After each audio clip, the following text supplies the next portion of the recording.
le Flash Info.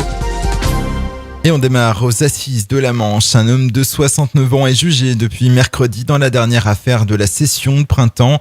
Il est accusé du meurtre de son épouse commis en juin 2008 à Roville-la-Place.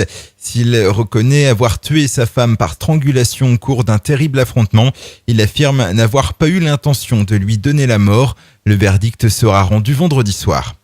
Difficulté de circulation hier à 40 ans et aux abords, et cela devrait être encore le cas ces prochains jours. La région carantanaise est en effet un des points névralgiques des commémorations du 70e anniversaire du débarquement.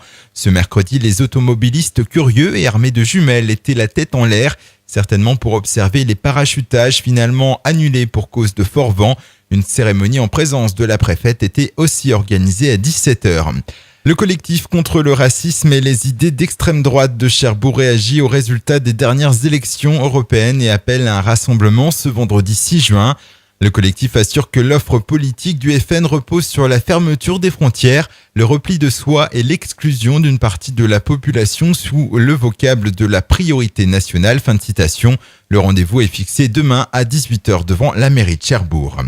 Cyclisme contre piétons. Mardi en fin d'après-midi, un cycliste de 23 ans qui circulait quai de Caligny à Cherbourg, tête baissée à environ 35 km/h, a percuté un piéton de 51 ans. Ce dernier avait traversé alors que le feu était rouge. Tous deux ont été emmenés à l'hôpital en raison de blessures qui auraient pu être beaucoup plus graves. La police rappelle aux usagers de la route l'attention à porter aux piétons, mais aussi à ces derniers de respecter les feux qui les concernent.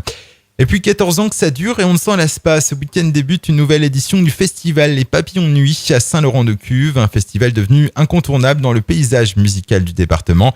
Et si à chaque fois le public a répondu présent, ce cru 2014 pourrait bien être celui des records. Tous les billets journaliers pour le vendredi sont écoulés depuis des semaines. En revanche, il en reste encore pour le samedi et le dimanche.